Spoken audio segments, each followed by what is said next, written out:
vous apprêtez à écouter Connaissez-vous, le balado où l'on discute de handicap visuel. Et voici Martin Chouinard.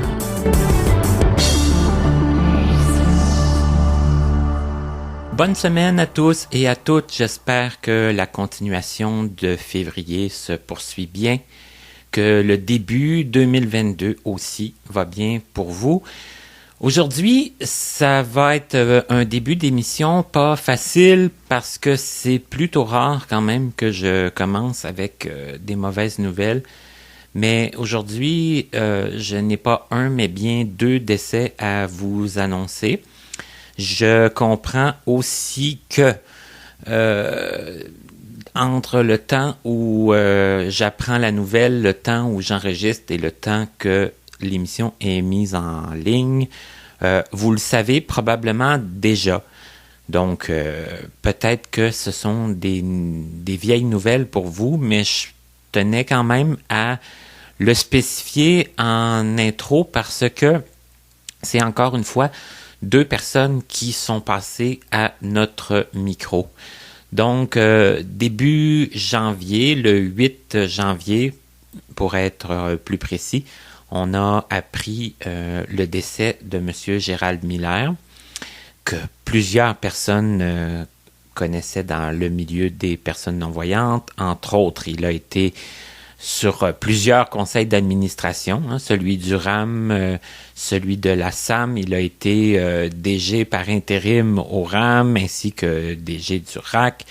Il s'est beaucoup impliqué aussi, c'est ça comme je le disais, là, à la SAM, mais pas seulement sur le CA.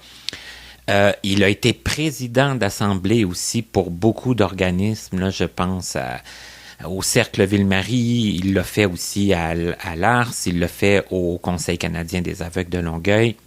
En tout cas, un monsieur très impliqué et qui connaissait aussi énormément de choses légales.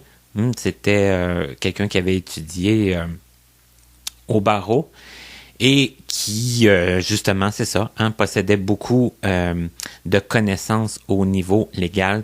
Donc, M. Miller est décédé, malheureusement. Et un autre dur coup pour moi, c'est que, bon, la journée où on a appris le décès de M. Miller, moi, j'étais au salon funéraire pour une autre personne qui est décédée le 14 décembre, donc juste avant Noël.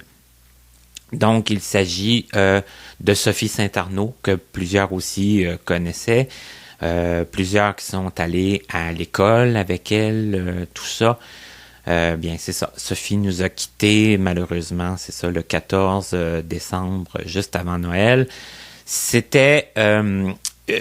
ça l'est toujours là dans mon cœur. C'est une amie d'enfance, c'est une amie que j'ai connue la première année où je suis arrivé à Nazareth et Louis Braille en 1983. Je le répète souvent, je suis arrivé à l'école adaptée à Longueuil en 1983 et j'ai connu forcément plusieurs personnes cette année-là. Ça a été une grosse année. Mais tout comme Katia Darèche, Sophie, c'était une amie que je connaissais depuis ce temps-là et que je n'avais jamais perdu de vue en toutes ces années. Ça fait que c'est sûr que c'est un gros choc quand on apprend des choses comme ça. Sophie qui est décédée quand même à l'âge de 44 ans. Donc, Monsieur Gérald Miller, c'était notre invité numéro 35. L'entrevue est toujours disponible. Je considère que c'est un très beau témoignage que Monsieur Miller nous a légué quelques années avant sa mort quand même. Ça a été enregistré, comme je vous dis, l'émission 35 dans la première année complète de Connaissez-vous. Et Sophie aussi d'ailleurs, c'est l'émission 52, c'était à la fin de cette saison-là, donc de la saison 2017-2018. Les 2 entrevues sont évidemment toujours disponibles. Je profite de l'occasion pour souhaiter mes condoléances aux familles, aux parents, aux amis qui connaissaient les deux personnes dont je vous parle aujourd'hui qui sont décédées. Je fais aussi un petit, un petit lien plate avec notre invitée d'aujourd'hui parce que c'est une autre invitée que j'ai connue en 1983, qui a été même, elle, dans ma classe, là, au moins les 2 premières années que j'étais à Nazareth et Louis Braille. Et notre invitée d'aujourd'hui connaissait Sophie. Je pense même qu'on l'a mentionné, Sophie, dans l'entrevue, évidemment, qu'on n'était pas au courant de son décès au moment de... on n'était pas au courant, mais elle n'était pas décédée au moment de l'enregistrement non plus. Mais, bref, notre invitée d'aujourd'hui fait plein de choses aussi dans le milieu des non-voyants. Elle s'y implique de diverses façons et je vais vous laisser vous l'expliquer elle-même. Mais, enfin, une autre personne que plusieurs connaissaient, d'autres la connaissaient pas. Vous allez la découvrir. Cette semaine, on jase avec Nathalie Tellier.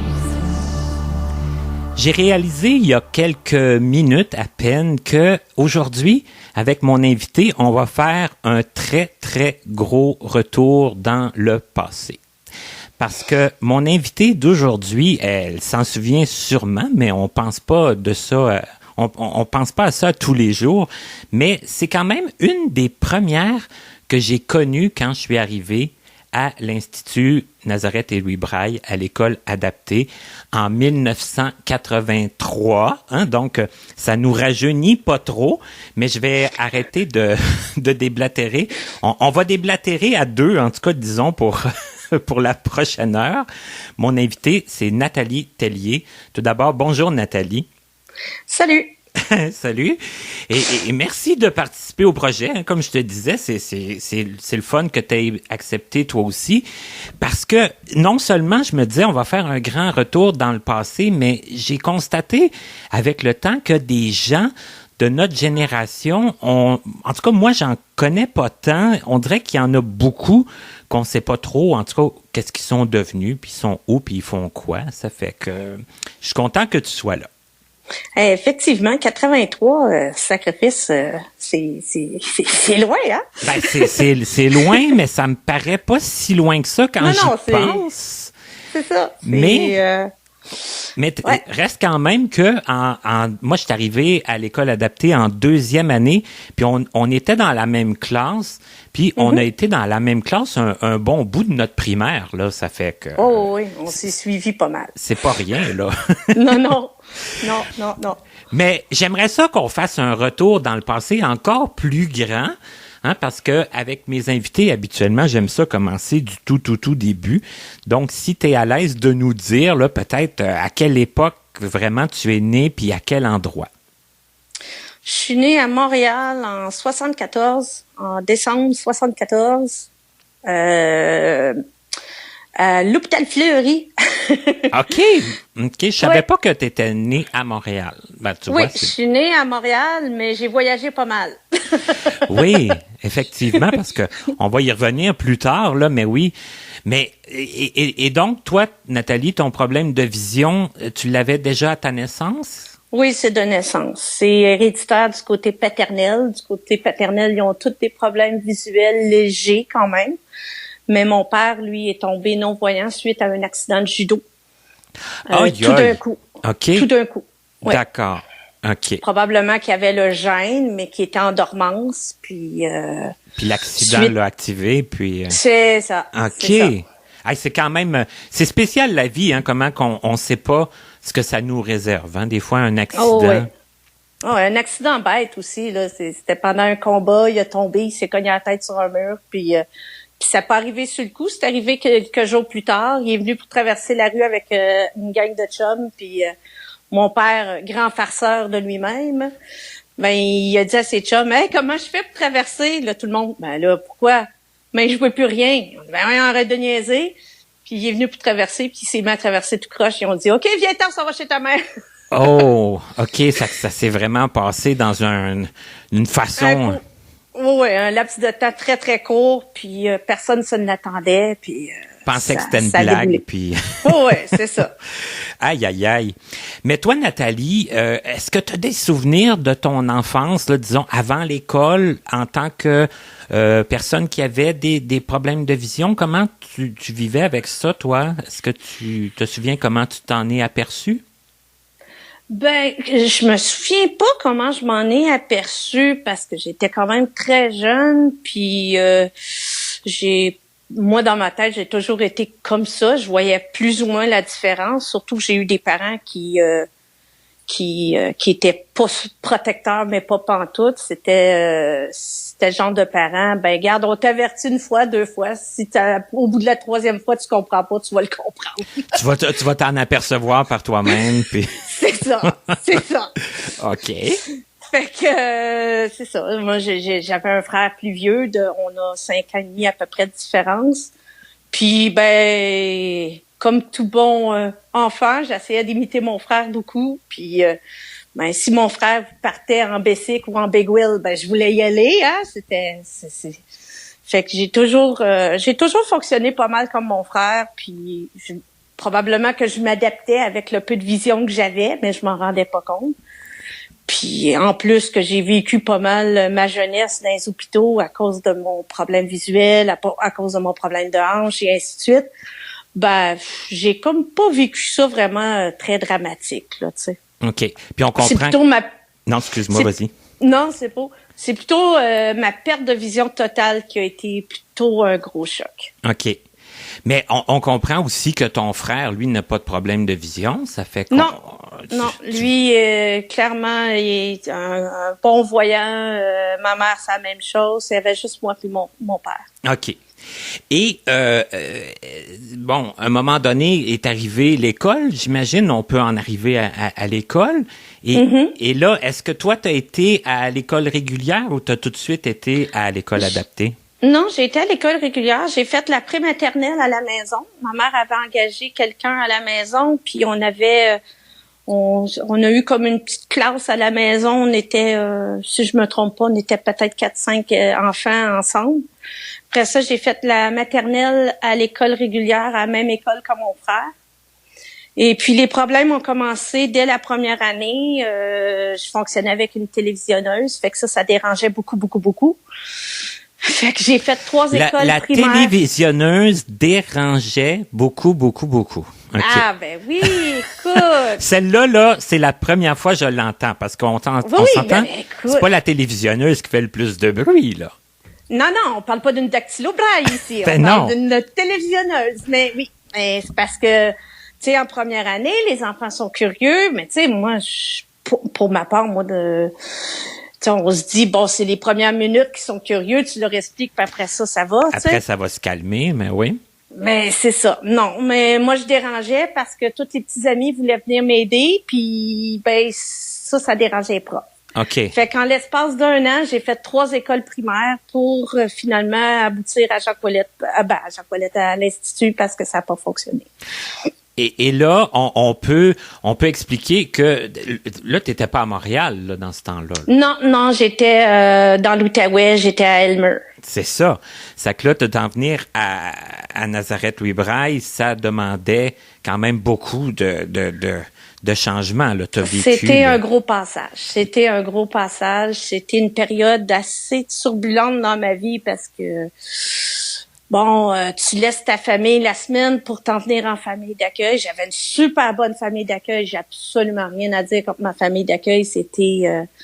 Je me compte très chanceuse parce que j'ai pas eu à faire beaucoup de familles d'accueil. J'en ai fait une et c'était tout, là. Ah oui, puis on le sait qu'il y en a qui ont dû, parce que moi j'ai vécu exactement la même chose, là. Moi aussi, je me suis en allé en famille d'accueil après la première année. Moi, bon, les gens le savent plutôt aussi, là. Je viens de l'Abitibi, ça que c'était loin aussi. Mais on a connu des gens quand même qui ont dû changer souvent de famille d'accueil. Oui. J'en ai connu des histoires, là. Pas d'horreur, mais presque, là. Non. qu'on n'aimait pas, qu'on n'aurait pas aimé être à leur place, mettons. Non.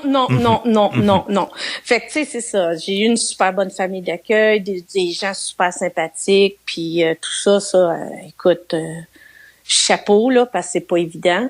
Mais,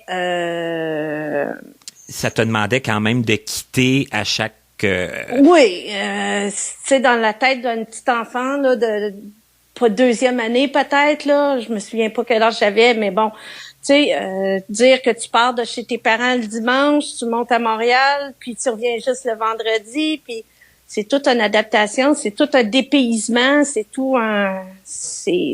quelque chose, tu perds tes repères, tu perds carrément tes repères. Et c'est pas quelque chose que les enfants normalement vivent, là, on s'entend. Non. Donc, ça a été difficile pour toi. Est-ce que, malgré tout, là, je pose des questions comme si je le savais pas. Ben, on s'entend que j'ai quand même quelques souvenirs. À l'école, comment que c'était pour toi? Parce que là, on va encore là. Toi puis moi, je me souviens qu'il y avait quand même comme une certaine... oui, on était très amis, mais il y avait quand même une certaine rivalité parce qu'on était deux qui voyaient quand même beaucoup, hein, comparativement à des gens qui voyaient pas du tout, là. C'était quand même assez drôle. Oui, puis moi, je sais pas comment expliquer ça exactement parce que moi, j'avais toujours vécu avec... à part mon père, j'avais toujours vécu avec du monde qui voyait, fait que j'avais de la misère à m'identifier à ces personnes-là. Puis moi, de bon cœur comme je suis, ben je voulais aider tout le monde, puis je comprenais pas qu'il fallait qu'ils gagnent leur autonomie, eux autres aussi. Moi, je faisais pas ça pour mal faire, je faisais ça pour aider. Fait que je me faisais taper ses doigts souvent.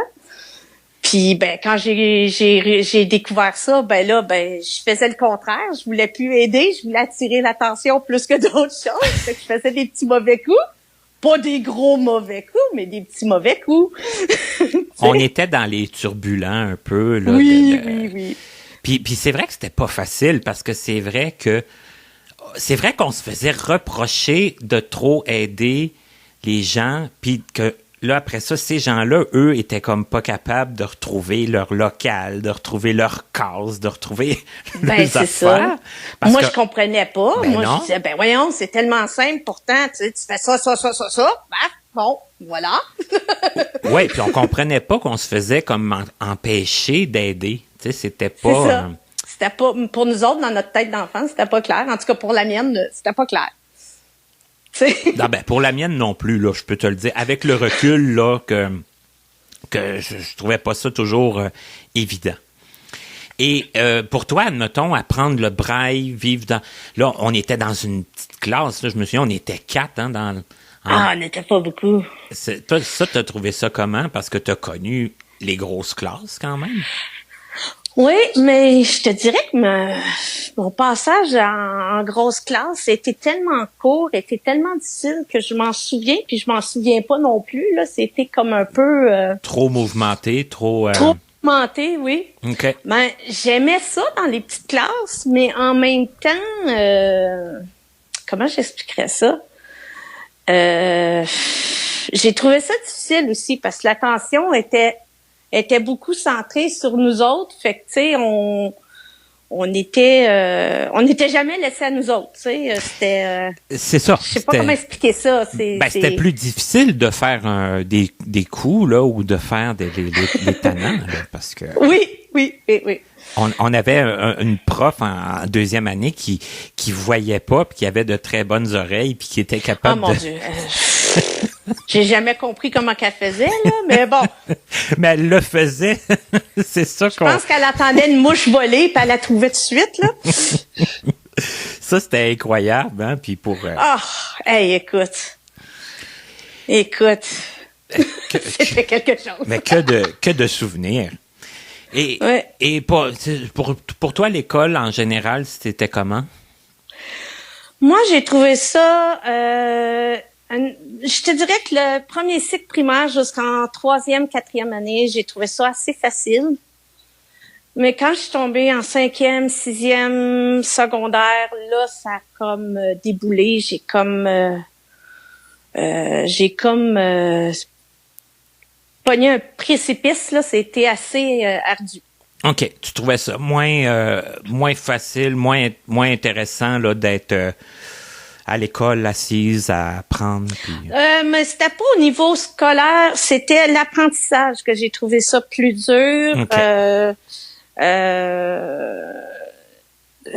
5e, 6e, c'était difficile, mais c'était pas si pire, c'était surmontable. Mais quand je suis arrivée en secondaire 1, par exemple, là, la marche a été énorme. J'ai eu de la misère, j'ai eu beaucoup de frustration, beaucoup de colère. C'était la pire année. Ça, c'était beaucoup, c'était très difficile. Cette période-là, c'était très difficile. L'adolescence aussi, j'imagine, qui embarquait là-dedans. Quand en ligne de compte, oui. Ouais. Ouais, aussi. Comment, parce que là, au secondaire, moi, j'étais plus là. Moi, j'étais reparti. Comment, puis en général, est-ce que t'as complété ton secondaire? Comment ça s'est soldé pour toi? Non, j'ai pas complété mon secondaire à l'école adaptée. J'ai été transférée en cheminement particulier. OK. Ça, j'ai trouvé ça difficile, j'ai trouvé ça frustrant, j'ai trouvé ça... ça aussi, j'ai eu de la misère à l'accepter parce que je me retrouvais pas dans ces classes-là du tout. Du tout. Après ça, j'ai comme un peu décroché. Ce qui m'a rattaché un peu à l'école, c'était les stages, parce que là, on avait des stages. OK. Fait que ça m'a comme... le fait que j'avais des stages, le fait que, je sortais un peu de l'école parce qu'on avait des stages à l'interne, mais on avait des stages à l'externe aussi. Fait que ça m'a comme un peu redonné le goût un peu, mais encore là, j'allais quasiment à l'école quand j'avais mes journées de stage, les autres journées, j'y allais pas, tu sais. OK. Puis les stages, ça ressemblait à quoi? C'était pour vous intégrer éventuellement au milieu du travail? C'était... Oui, okay. oui. Puis j'en ai fait de toutes sortes. J'ai fait autant du travail de bureau, genre photocopie, brochage de documents, envoyer des documents, tout ce qui concerne le bureau, la bureautique. OK. J'en ai fait en garderie, écoute, j'ai passé des pamphlets paroissiaux, Ah oui? OK. Oui. Mais ça, on s'entend que j'avais encore un peu de vision, mais ça, j'ai trouvé ça difficile. Mais j'ai quand même aimé ça. Par exemple, parce qu'il fallait qu'il me fasse confiance, puis tout ça, tu sais. Fait que j'avais fait mes trajets préétablis avec un prof de mobilité, puis tout ça. Puis en tout cas, c'était de l'organisation, mais j'ai aimé ça. OK. Mais non, c'est ça. J'en ai fait en garderie, j'en ai fait en bureaucratie, j'ai fait j'ai fait un stage aussi en esthétique. Ça, j'avais adoré ça. C'était vraiment le fun. OK. Qu'est-ce que tu faisais dans ce stage-là?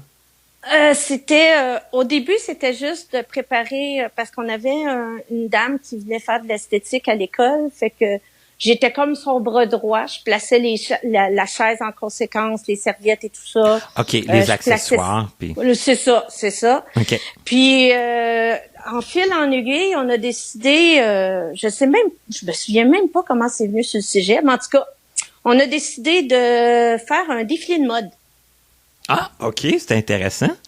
Oui, fait que j'ai embarqué dans cette organisation-là, puis écoute, c'était très gros là comme organisation finalement pour quelque chose qui est parti d'une idée de nulle part, ça a devenu assez gros. Merci, ça a été une grosse événement à l'école. C'était quelqu'un a eu l'idée puis ça s'est fait de fil en aiguille avec toute l'organisation que ça. Oh oui, on a eu des magasins qui ont été représentés. On a été vraiment tout ce qui englobe un défilé de mode. C'était vraiment le fun. OK. Ça, c'est un bon souvenir que je retiens.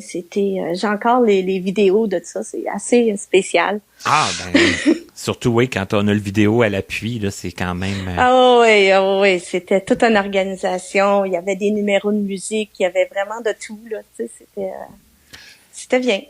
Et là, est-ce que à travers ces stages-là, est-ce qu'on te dirigeait tranquillement, mais sûrement vers du travail ou est-ce qu'on te... Non, ça allait aboutir à rien finalement. Mais bon, c'est pas grave. C'est ça. C'était des expériences que moi j'ai pu acquérir.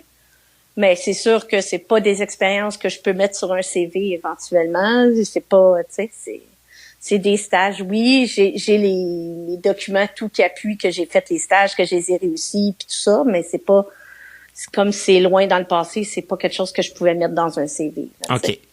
Est-ce qu'il y a autre chose que tu veux parler de l'école adaptée? Est-ce que on a fait le tour de ça? Ça a pas mal fait le tour, c'est sûr. J'ai gardé des bons souvenirs. Il y a des bons souvenirs de l'école. Je peux pas dire que c'était tout négatif, mais pas du tout, là. Je me suis fait des très bons amis, que aujourd'hui j'ai presque plus de contact, mais bon. J'ai quand même eu des très bons souvenirs, Et des bons profs aussi, tout ça, là, tu sais. Mm-hmm. Et si ma mémoire est bonne, là, ce qui a dû aider aussi un peu, c'est que t'as pas été en famille d'accueil tout le temps, je pense. Hein? Non, à un moment donné, ma mère a décidé de déménager à Longueuil, juste en face de l'école. C'est ça, t'étais vraiment proche de l'école. Moi, écoute, je pouvais partir à 8h20 pour arriver à 8h30, là, pas de problème, là. Je te trouvais chanceuse parce que moi, je faisais long d'autobus, hein, puis...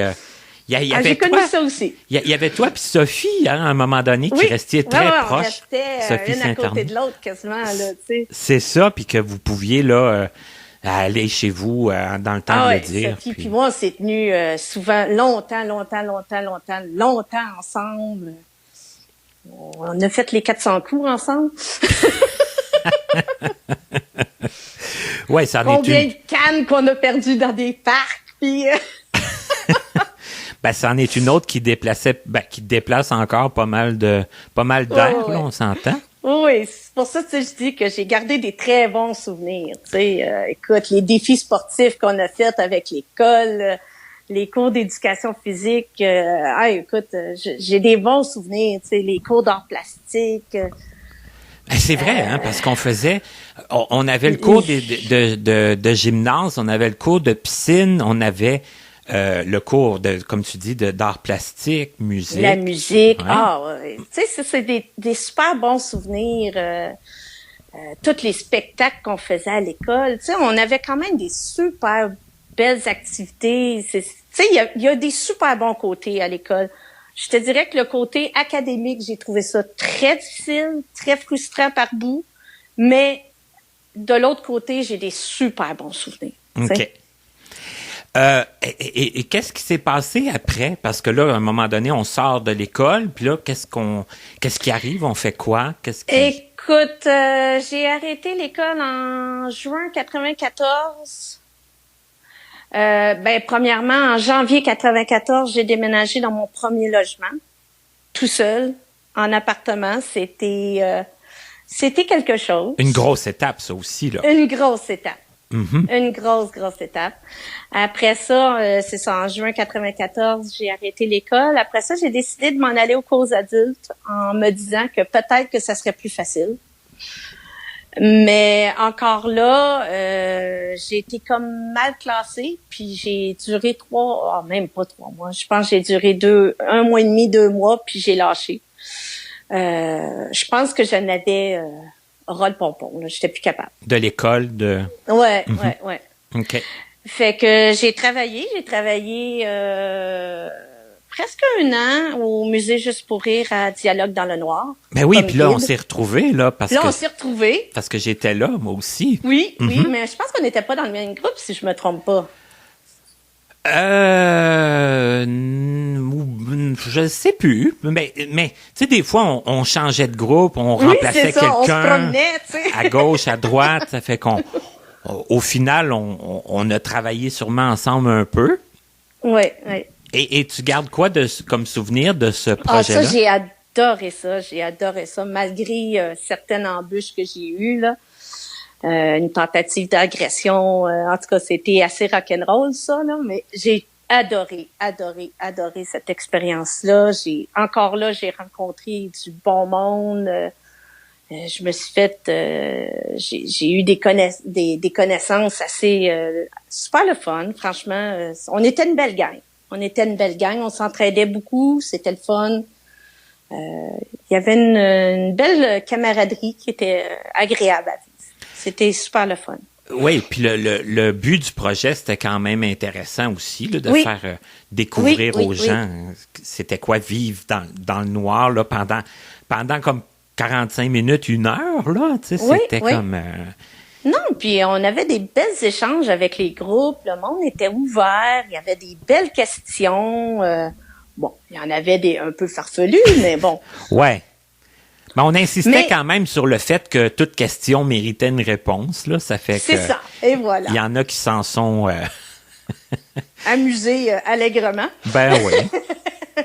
Mais non, je garde un super bon souvenir de ça. Puis ça, j'ai été super déçue quand ça a arrêté parce que je trouvais que ça avait sa place dans le public. Puis je trouvais que c'était une bonne manière de briser les tabous puis de faire connaître notre réalité, tout simplement. Et c'est vrai que ça aurait pu continuer longtemps, tu sais, ça aurait pu... mon Dieu, je pense qu'on aurait eu du public pour longtemps. Ben oui, effectivement. Et là, bon, déçu quand ça s'est arrêté. Après, qu'est-ce que t'as fait? Après ça, j'ai été quelques années, pas quelques années, j'ai été un bout de temps, peut-être 1 an, 1 an et demi à essayer de trouver, mais je trouvais rien. C'était une période un peu morte. Après ça, j'ai décidé de retourner aux cours adultes à la même place que j'avais été en 94. OK. Et puis là, j'ai eu une prof, écoute, une perle que tout le monde voudrait avoir.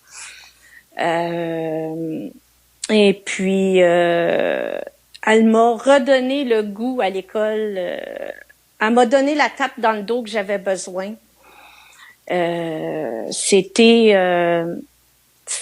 une découverte pour moi parce que autant que quand j'étais à l'école, j'avais des grosses difficultés, j'avais des grosses embûches au niveau apprentissage, que dans ma tête à moi, c'était pas surmontable, autant que pour elle, c'est comme non, tu vas y arriver, puis lâche pas, puis tu sais, elle m'a encouragée, elle m'a motivée, elle m'a donné des moyens pour y arriver. Elle me donnait pas la permission de baisser les bras puis de me décourager. Puis elle a su te redonner confiance là, que ça se faisait, que c'était possible, puis que tu pouvais y arriver. Oui, elle m'a épaulé beaucoup, tout ça. Dans sa même année-là, j'ai tombé enceinte de ma grande fille. Oui, c'est vrai, parce que t'as une grande fille, toi, déjà. Oui.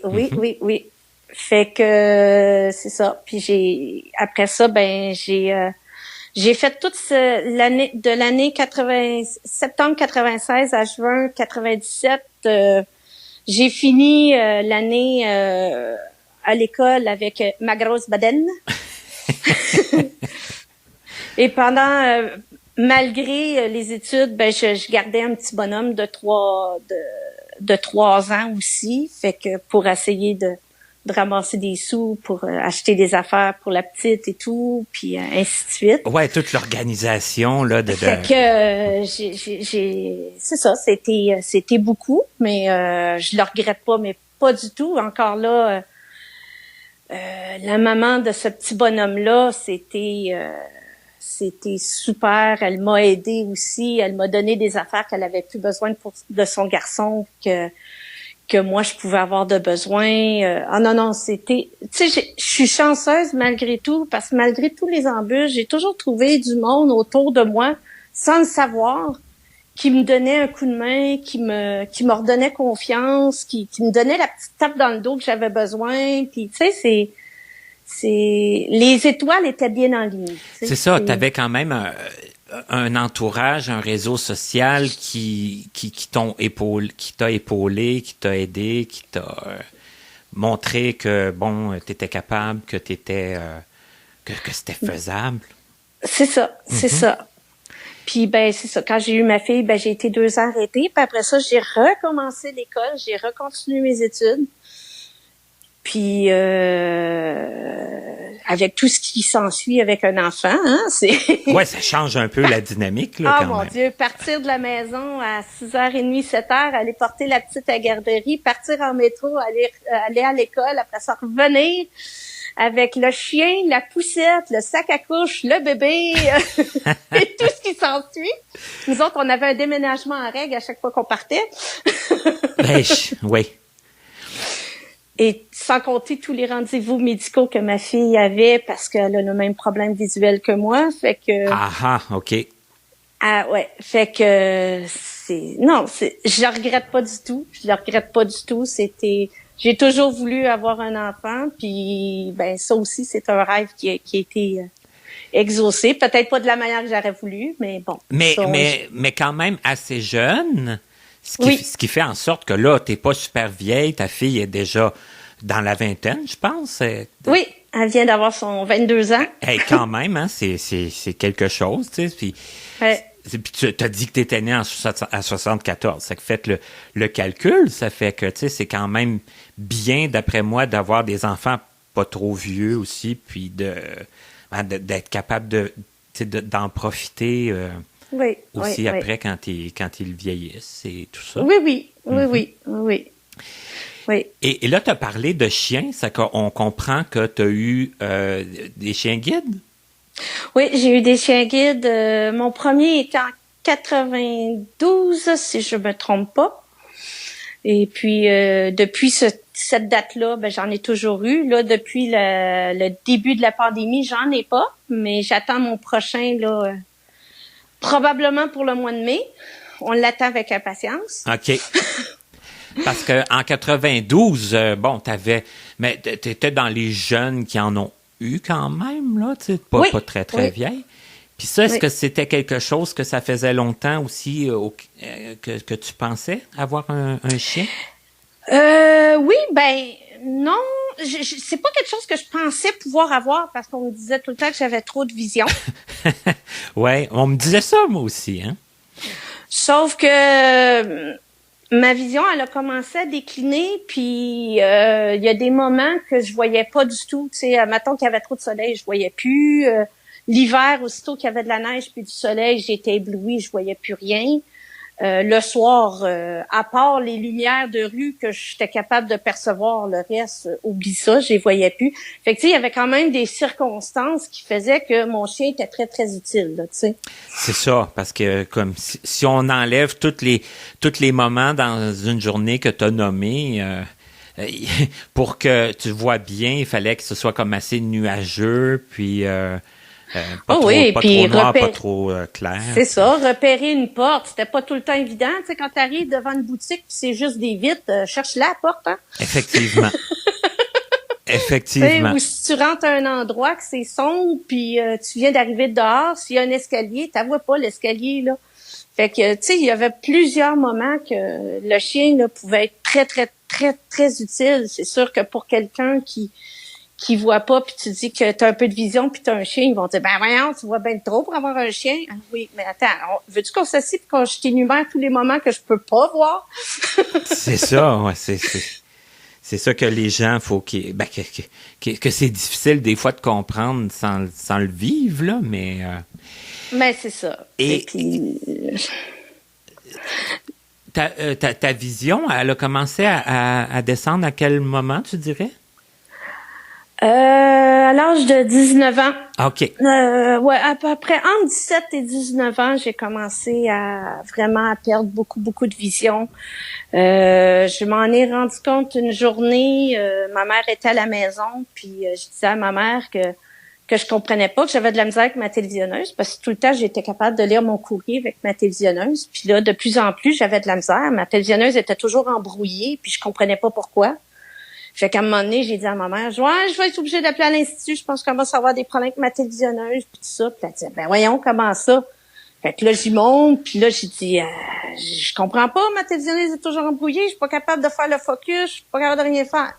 Elle me disait, ben pourtant, elle est très claire, ta télévisionneuse. Oh, c'est que c'était pas la télévisionneuse. C'était pas la télévisionneuse. Mais j'avoue que c'est un bon indicateur, parce que quand on est plus capable de faire quelque chose qu'on était capable de faire avant. Ouais, mais Hein? tu sais, quand ça arrive du jour au lendemain, tu fais comme ouf! Ah, OK. Fait que après ça, ben, j'ai pris un rendez-vous avec mon ophtalmo, puis mon ophtalmo, ben, quand je suis arrivée dans le bureau, ça faisait 5 minutes qu'il me parlait, qu'il y avait la grosse lumière dans ma face, puis je réagissais pas. Ah, il dit, le rendez-vous sera pas trop long. Ah, OK. Oups. OK. D'accord.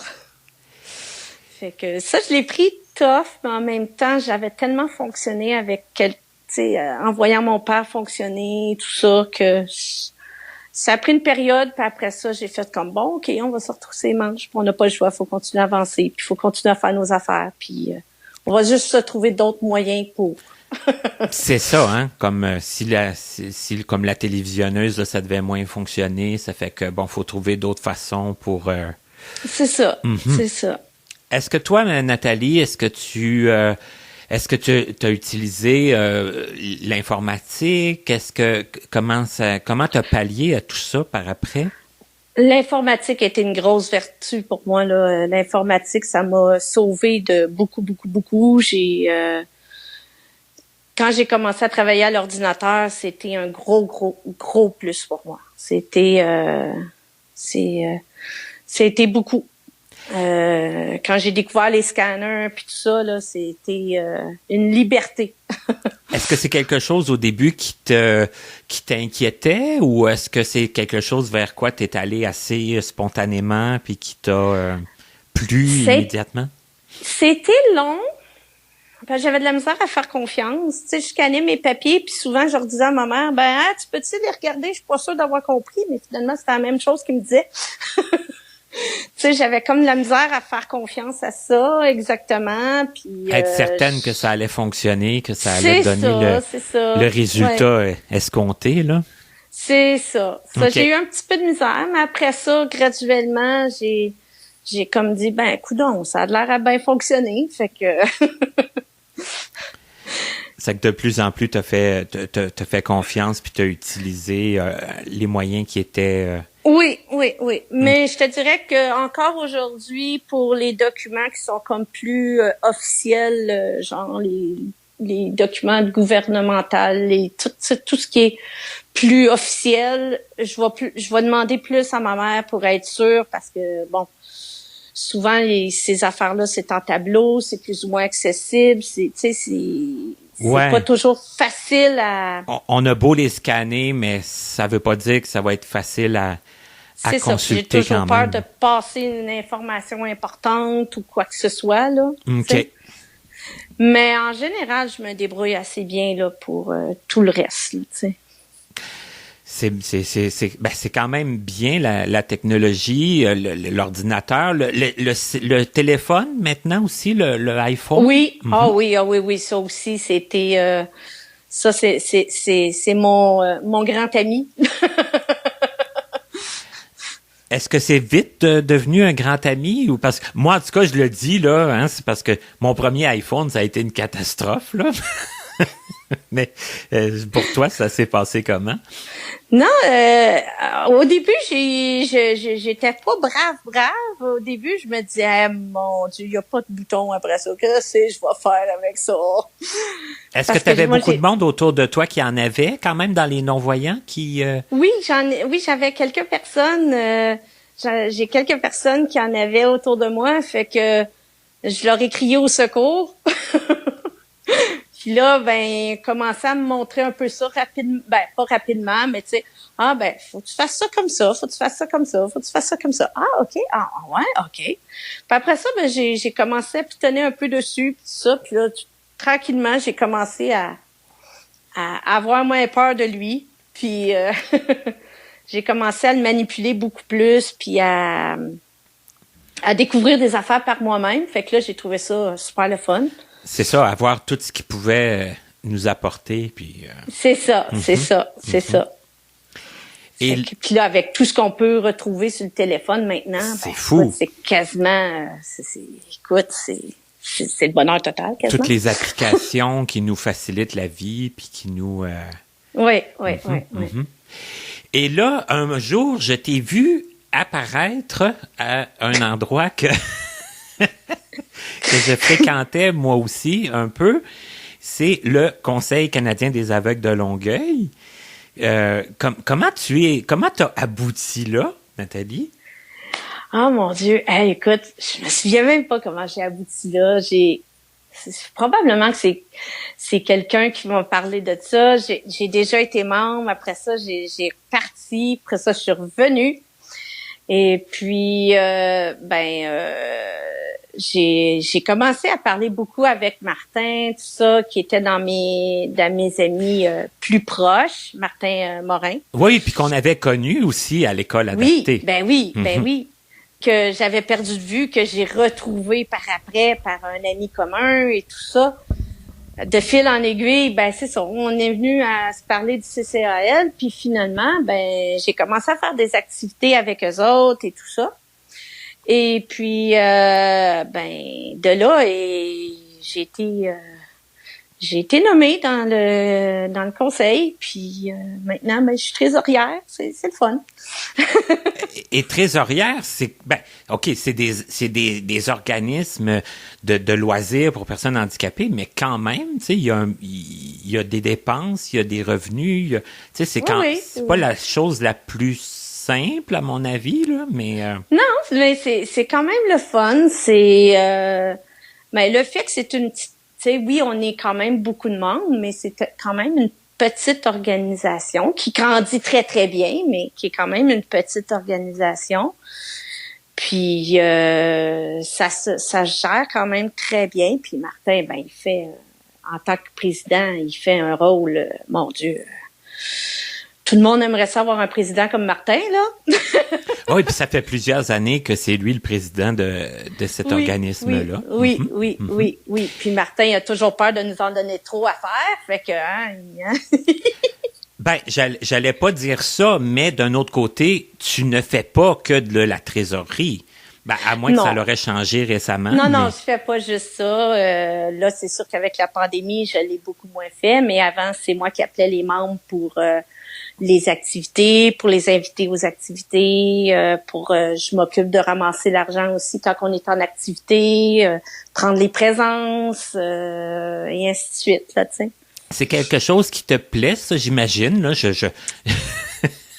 Oui, j'aime ça être avec le public, j'aime ça être en contact avec le monde, puis échanger avec tout le monde, puis tout ça, puis... ça doit être mon côté grand cœur encore, qui aime beaucoup aider, puis qui aime beaucoup, tu sais. Avais-tu participé à d'autres organisations avant le CCAL? Est-ce que t'avais-tu été, je sais pas, au RAM ou à d'autres places? J'ai été au RAM un peu. J'ai été un petit peu avec Ville-Marie, mais plus comme membre. OK. Vraiment juste comme membre. Puis le CCAL, ben c'est la première organisme là que je suis vraiment été nommée dans le conseil, puis que vraiment que je m'implique là auprès du conseil. Là.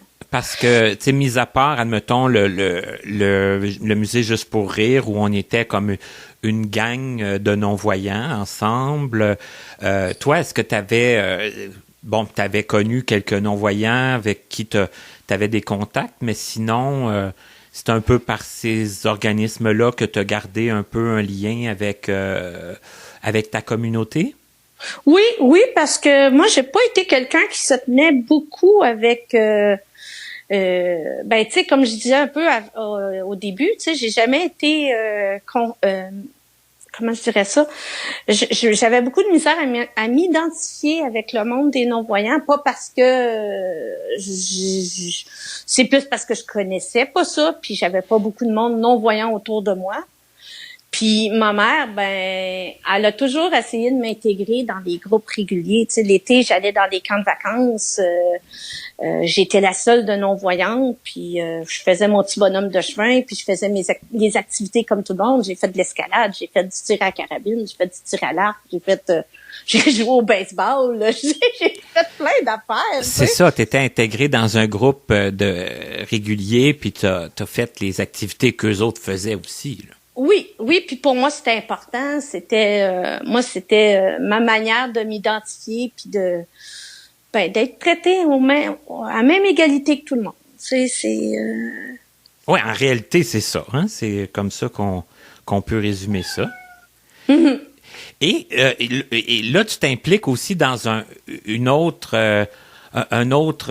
association, un autre conseil d'administration, si je ne me trompe pas. Ben oui, comme je disais, en 94, je suis déménagée dans les logements de la Fondation des aveugles du Québec. Oui, puis tu as toujours habité là, finalement, au final? Oui, Mm-hmm. oui.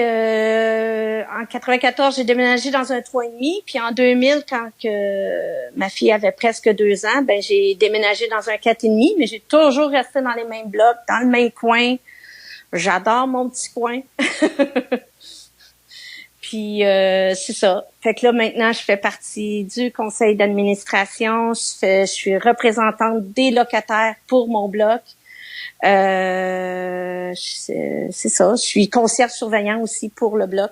Ah oui? OK. Oui. Fait que c'est ça. Non, c'est le fun. Tu sais, je trouve ça super le fun. Je trouve ça intéressant. Je trouve ça valorisant aussi. Tu sais, je veux dire. Encore là, est-ce que c'est-tu un peu par hasard que tu t'es ramassé là? Est-ce que... Oui, c'est vraiment par hasard. Ça a commencé que j'ai commencé à être concierge surveillant parce qu'il manquait, il voulait avoir quelqu'un qui était sur place puis qui connaissait beaucoup les blocs puis tout ça. Comme moi, j'étais arrivée en 94. Les logements ici ont été bâtis en 94. Fait que j'ai été la première locataire.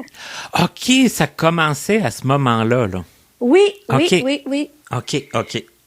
Puis c'est ça. Fait que ils m'ont demandé si je voulais être concierge surveillant. J'ai dit ben oui. Tu sais, j'ai dit je connais les blocs, ça fait longtemps que je suis ici depuis le début, tout ça, pas de problème. Puis après ça, là, ils ont commencé à faire des petits comités de représentants de locataires et tout ça pour avoir quelqu'un qui représentait si les locataires avaient des demandes, à place de passer tout le temps par le bureau, ils passaient par moi. Fait que ça faisait moins de monde qui appelait tout le temps au bureau, puis tout ça. Fait que ça faisait moins d'encombrement. Fait que ça a commencé comme ça. Puis après ça, on m'a demandé de participer au conseil d'administration, ce que j'ai accepté. Puis c'est ça. Est-ce que c'est très prenant? Est-ce que prenons les deux choses séparément, là, comme, admettons, pour être concierge surveillant, est-ce que, là, les gens, est-ce qu'ils vont sonner chez toi ou s'ils t'appellent ou non, pas du tout. Moi, je suis là vraiment en cas d'urgence. OK. C'est vraiment en cas d'urgence. Admettons, je sais pas, moi, la semaine, ils doivent appeler au bureau s'il y a quelque chose.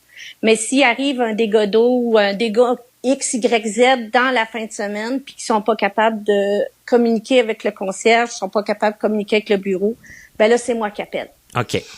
Aussi, je sais pas, moi, il y a une alarme de feu qui se déclenche, puis le concierge est pas là, c'est les pompiers, c'est à moi qui vont venir se référer pour, est-ce qu'il y a une liste de locataires, est-ce qu'il y a des clés à avoir, est-ce que, tu sais...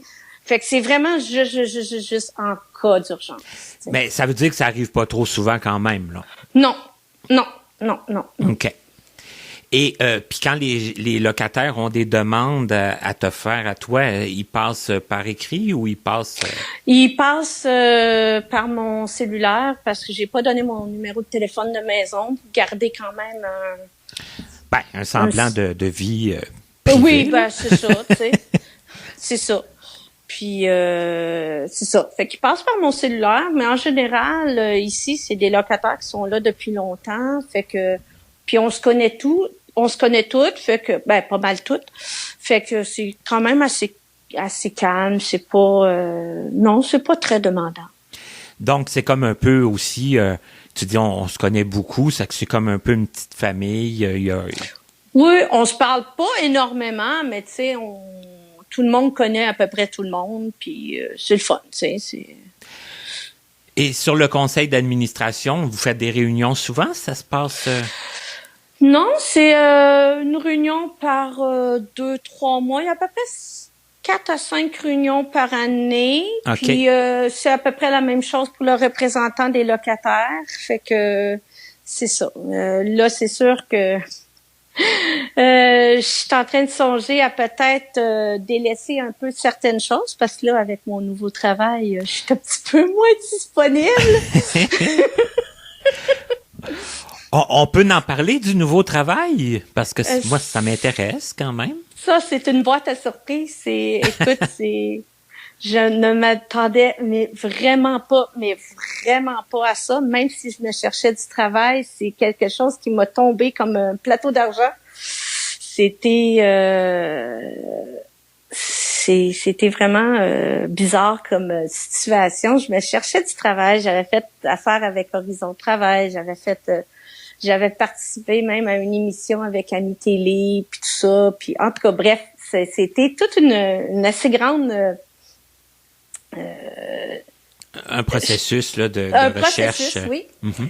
Et puis, en faisant affaire avec Horizon Travail, ils m'ont demandé une évaluation en informatique, ce que je suis allée faire. Et puis, c'est Chantal Nicole qui m'a donné l'évaluation. Puis, elle me parle tout bonnement. Elle me dit, « Hey, elle dit, toi qui es en recherche de travail, elle dit, t'aimerais-tu ça travailler chez Saint-Hubert? » Ben, j'ai dit, ça fait longtemps que j'y pense, mais j'ai dit... J'ai jamais trouvé l'information exacte où m'inscrire, puis à qui parler, puis tout ça. Puis à chaque fois, j'essaie de trouver l'information, mais je me bute à un mur, je suis pas capable de trouver l'information. Ben, elle dit, attends une minute, elle dit, je vais te mettre en contact. Elle dit, c'est moi qui s'occupe du système informatique à Saint-Hubert pour les personnes non-voyantes, puis tout ça. Elle dit, je vais t'envoyer les coordonnées. OK. J'ai fait comme, hein? Ah, ouais, OK. Fait que ça restait comme ça. Fait que j'ai communiqué avec le monsieur en question et tout. Puis il m'a dit, il dit, écoute, on change notre système. On est tout en train de changer notre système informatique. Puis on est en plein déménagement. Aussitôt que tout est rentré dans l'ordre, je communique avec toi. Puis je te passe en entrevue. Ah. D'accord. OK. Uh-huh. Mais, tu sais, je me suis pas fait trop d'espoir. Je me suis pas, tu sais, j'ai comme mis ça dans la filière 13, si on veut. Ouais, t'as pas attendu après ça, là, parce que ça peut être long, puis il peut avoir des fois des oublis, puis des, ouais. En pleine pandémie, au début de la pandémie, au mois de juin, pas au mois de juin, au mois de mai, je pense. Oui, mois de mai, début mai. Je reçois un appel, c'est justement lui. Ouais, on serait prêt à te prendre en entrevue. Quand est-ce que t'es disponible? Pardon? Demain? Fait que finalement, c'est ça. J'ai passé en entrevue, j'ai suivi la formation, puis depuis le mois de juin 2020, je travaille chez Saint-Hubert. OK, parce qu'on le sait qu'il y a plusieurs non-voyants quand même qui le font. Hein? Ça fait qu'on s'imagine que c'est tout à fait faisable. Ben comment que tu trouves ça? Comment t'aimes ça? J'adore ça. C'est vraiment le fun. C'est sûr que on sait qu'est-ce que c'est le travail avec le public. Hein? C'est pas toujours facile, mais c'est super le fun pareil. Moi j'adore ça. Là maintenant je suis en télétravail là. Ça je trouve ça un petit peu plus dur parce que t'as pas de contact avec le monde autour, mais c'est un choix que j'ai fait parce qu'avec le transport puis tout ça c'était pénible. Parce que c'est ça, vous avez la possibilité quand même assez rapidement de passer au télétravail. Là, c'est pas à cause de la pandémie, c'est vraiment le fonctionnement. Oui, c'est ça. Dans le fond, c'est qu'on a 1 mois de formation. Après ça, on a un nombre X d'heures qu'il faut faire au centre, à la centrale. Et après ça, tu peux avoir le choix, comme tu veux, soit de rester au centre ou soit d'aller en télétravail. Fait que moi, j'ai choisi d'aller en télétravail parce que, avec le transport adapté, c'est pas toujours évident. De 2, avec l'hiver et tout, c'est pas toujours facile. Fait que j'ai décidé d'aller en télétravail, puis en même temps, je trouvais que ça me donnait une flexibilité de plus pour faire un peu tout ce que je voulais faire aussi. Puis comme j'ai pas fini mes études encore, qui sont presque finies, mais sont pas finies. Ça me donnait une possibilité aussi d'adapter mon horaire en fonction de mes cours et tout. Fait que c'était Mais j'ai une question. C'était une belle possibilité, une belle ouverture. De pouvoir tout concilier tout concorder ensemble, c'était une belle ouverture. J'ai une question qui me vient comme ça. Tu vas peut-être ça va peut-être paraître bizarre, mais parce que tu disais, bon, quand on fait du télétravail, on n'a pas le contact avec les autres, puis tout ça. Mais quand vous êtes au centre d'appel, comment ça se passe? Est-ce que vous êtes beaucoup? Est-ce que vous êtes proches les uns les autres? Comment oui, on est quand même beaucoup. C'est comme toutes des bureaux séparés par des paravents. OK. Et puis, c'est des rangées, puis tout ça, là, comme un centre d'appel régulier. Fait que, tu sais, c'est le fun parce que quand t'es en pause, ben là, tu peux aller dans la salle de repos. Fait que là, il y a toujours du monde. Dans les heures de repas, ben, il y a toujours du monde. Tu sais, t'as quand même contact avec tes collègues, puis tout ça, tu sais. Mais là, en télétravail, t'es avec toi-même. C'est ça, parce que là, ils t'installent un poste de travail chez vous, puis là, tu te connectes à ton poste, j'imagine, dans les heures que tu dois être connecté. T'as ton horaire, puis là, on a notre téléphone IP, puis on est par Internet et tout. Fait que c'est ça, Fait qu'on est dans notre petit coin, notre chez nous, puis tout ça. Mais c'est quand même le fun pareil. Est-ce que tu as des péripéties? Est-ce qu'il t'est arrivé des choses un peu spéciales? Est-ce que ça se raconte-tu? Écoute, des choses spéciales. T'as toujours des clients des fois qui se demandent pourquoi que c'est tranquille autour de toi. Puis là, tu leur dis que t'es en télétravail. Fait que tu peux venir me voir quand tu veux. Non. Tu sais, t'as quasiment des invitations, là. Des drôles de demandes, là, qui sortent. Oui. Ou, du poulet. Des fois, il y en a qui pensent, oui, c'est ça. Ou des fois, il y en a qui pensent que c'est toi qui va aller livrer. Tu sais, quand tu travailles dans un restaurant, ben, ils pensent que c'est toi qui fais la bouffe, que tu fais la livraison, que tu fais tout, tu sais. OK. Fait que, des fois, ils te disent, je t'attends, là. OK, c'est le fun. C'est drôle quand même, des fois, ce que les gens peuvent penser. Oui. Puis j'ai une petite madame à un moment donné. Alors ça, je l'avais trouvé très drôle. Parce que elle me disait, je me souviens pas comment c'était venu ce sujet, mais elle était quand même assez loin. Puis quand j'y ai dit que j'envoyais sa commande, elle dit, comment tu vas faire pour envoyer ma commande? Elle dit, j'ai dit, moi, je l'envoie par Internet, puis le restaurant va aller vous le livrer.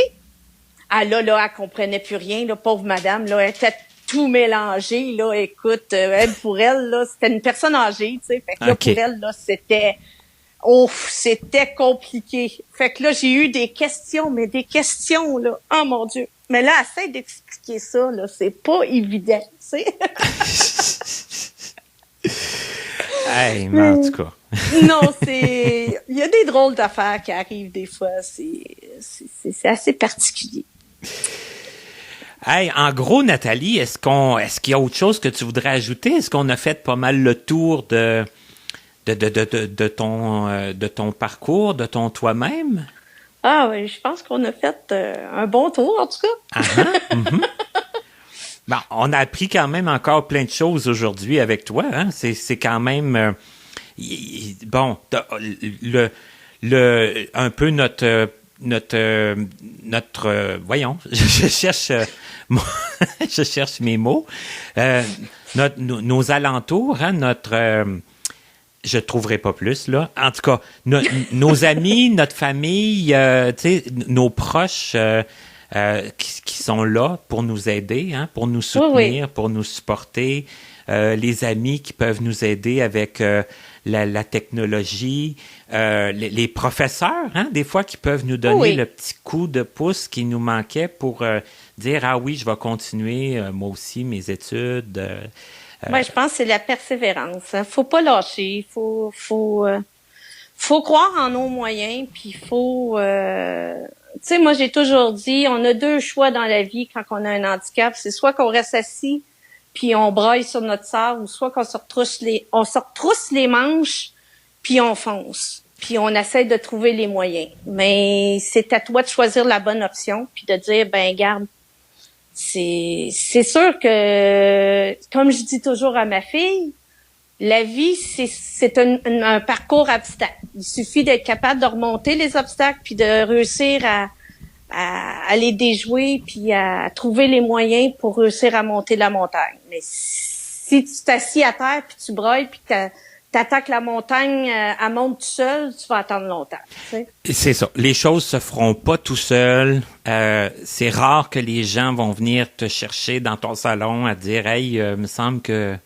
Non, c'est ça. Mm-hmm. C'est ça. Puis c'est ça, tu sais, faut le vouloir aussi, hein. Faut le vouloir, puis c'est sûr que c'est pas toujours facile de croire en nous puis de dire je suis capable. Mais c'est de s'entourer des bonnes personnes, puis c'est d'être je pense que c'est d'être positif aussi. Tu sais, à force de voir la vie en noir, en négatif, ben moi j'ai pour ma part, j'ai l'impression qu'on attire le négatif. Ben puis tu sais, puis faut pas se compter de mensonges là, des choses noires, on peut en voir tant qu'on en veut, des obstacles qu'il peut en avoir sur notre chemin aussi autant comme autant. Donc il faut penser à des choses plus positives, puis les obstacles, ben faut les contourner, il faut c'est ça. C'est ça. C'est ça. Puis le ridicule tue pas. Hein. Faut apprendre à rire de nous des fois, puis c'est sûr que les situations des fois c'est pas toujours drôle au début, puis c'est pas toujours drôle au moment que ça arrive. Mais il faut prendre. Moi, j'ai toujours eu la manie de toujours prendre le positif du négatif, puis de dire ben regarde, finalement, OK, ça m'a appris telle affaire, ça m'a appris telle affaire, ça m'a appris telle affaire, puis bon ben. Avec le recul de voir un peu là ce que ça t'a amené de positif. C'est ça. Je me dis qu'il n'y a jamais rien qui arrive pour rien, puis c'est ça. Tu sais, notre vie c'est nous autres qui a fait, puis tu sais faut croire en ce qui nous arrive, puis des fois ben c'est pas toujours facile là, parce que des fois tu te dis ben voyons pourquoi ça m'arrive moi ça là, tu sais. Mais c'est ça. Tu sais il y a des belles choses qui peuvent arriver, puis il faut être ouvert à ça, puis faut être à l'écoute de ce qui se passe, puis de prendre le positif dans tout, puis laisser le négatif de côté, puis dire ben je fonctionne avec le positif, puis le reste je le laisse de côté, puis je fonce. Ben, c'est un très beau message, ça, Nathalie, sur lequel on va terminer. Moi, j'ai adoré en plus faire un retour dans le temps. Hein. Je l'avais comme prévu au début que c'était un peu ce qui allait arriver, puis c'est ce qui s'est passé. Puis ça a été bien agréable, j'ai bien aimé ça. Ben moi aussi, écoute, je repense à tout ça, puis je me dis, bon Dieu, hein, c'est le fun. Ben en tout cas, merci, puis bonne continuité dans tes projets. Ben merci beaucoup.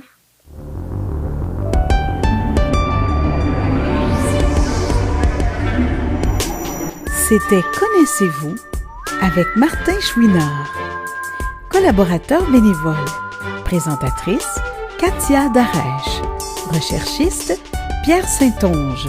Montage, Frédéric Gauthier. Mise en ligne, Stéphanie Carrasco. Musique, Stéphane Pilon. Pour toute question, commentaire ou si vous désirez écouter ou réécouter nos entrevues, visitez notre site web au www.martinchouinard.com. En terminant, il est important de prendre note que les opinions émises par les invités entendus dans ce balado leur appartiennent et ne reflètent pas nécessairement la pensée des collaborateurs de Connaissez-vous. À bientôt!